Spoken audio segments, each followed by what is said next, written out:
Again, everybody, it's Scott, Comic Book Hangover, and this is a video that I wanted to do a couple of days ago, but through a series of events I wasn't able to.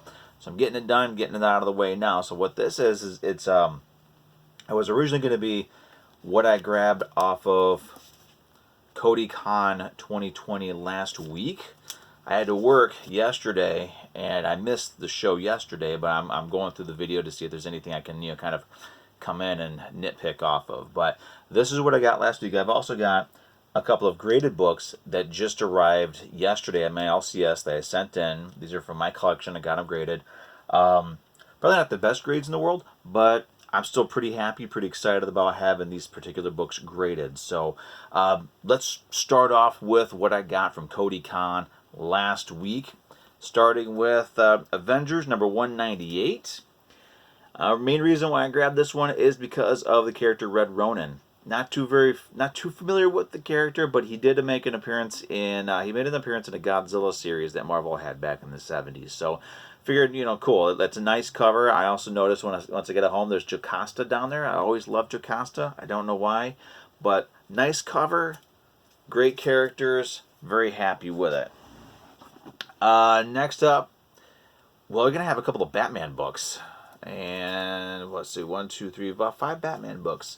Starting with Batman number 183. It's kind of a rough copy, but an iconic cover, and one that I've always wanted to have in my collection, so I was able to get it at a really good price. So I think the most I paid for any of these books is $10. So, real good bargains here. So I got that one. This is also the second appearance of Poison Ivy, which I didn't know until I was looking it up. I just knew that the cover looks pretty awesome, and it is an iconic cover. So got that one now in my collection. And I also stick with Batman number 242, one I grabbed just because of the cover. I thought the cover was awesome, so I had to have that one as well. So it's a little messed up, but I don't care. It was like $10, whatever. It's mine now. Then, keeping with Batman number 441, this is the Lonely Place of Dying part 3 of 4. A George Perez cover. Again, it's one that I snatched up because I love the cover. Probably need to stop doing that because I'm getting a lot of books for series that I don't normally read or collect, but I can't resist a hot cover. I'm sorry, I love a good cover. Batman Adventures number 25. Another one, I've seen this cover floating around before. By this point, I had dropped this series.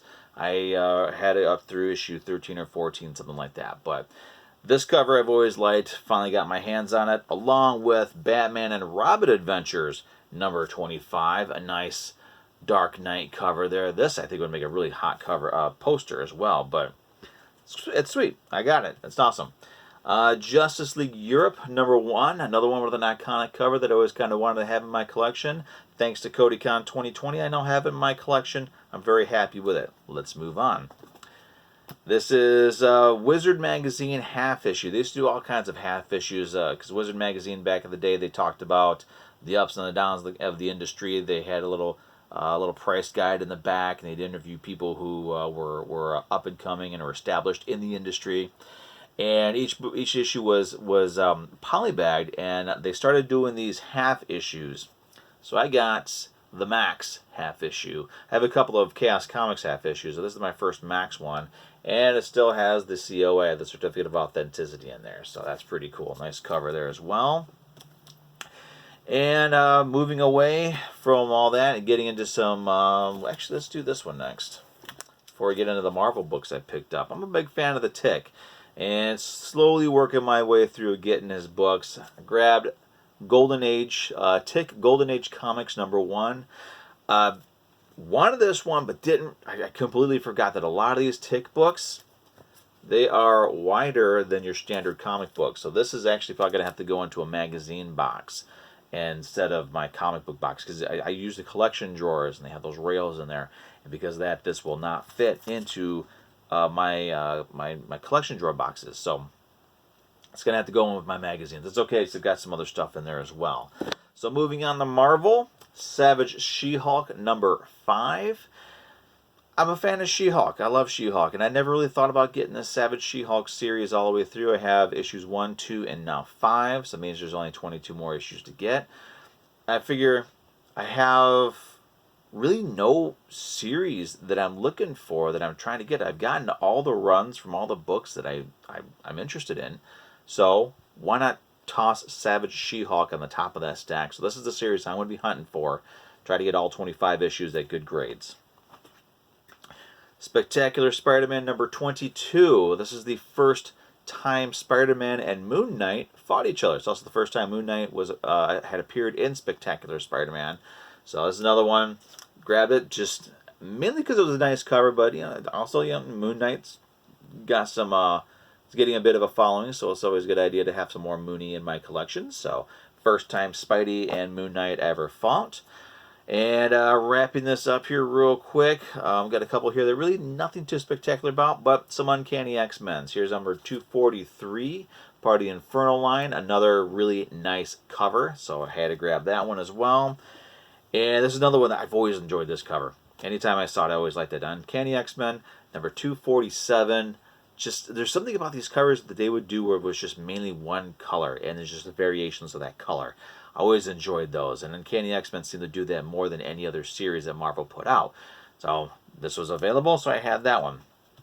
This last one I got because this is Uncanny XMen number 281. And first appearance of Trevor Fitzroy. This is an iconic cover, nice Jim Lee art there. I grabbed this one because I've always had this. This is the second printing for it. I got this through J.C. Penney's. I think it was J.C. Penney's. Forever ago, you used to be able to get for like 10, 15, 20 bucks a box of Marvel comics. And most of them were second prints that weren't available in the mainstream market. And I've never seen this one listed anywhere, but I've always been stuck with just this second printing. CodyCon 2020 made it possible for me to get the first print. So now I have the first and the second print of this one, so I'm very happy with it. So those were actually all the books that I picked up last week. So hopefully next week I'll be able to have another video showing some more books that I got from CodyCon. There's a couple that hadn't been picked up that I'm looking at. So moving on to my graded books.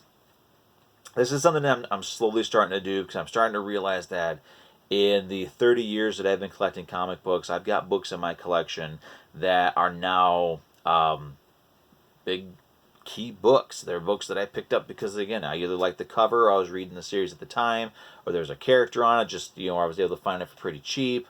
And now I'm going to start getting them graded because, I don't know, it just seems like a good idea to do. So these are the two newest graded books in my collection. Here we have Amazing Spider-Man 316.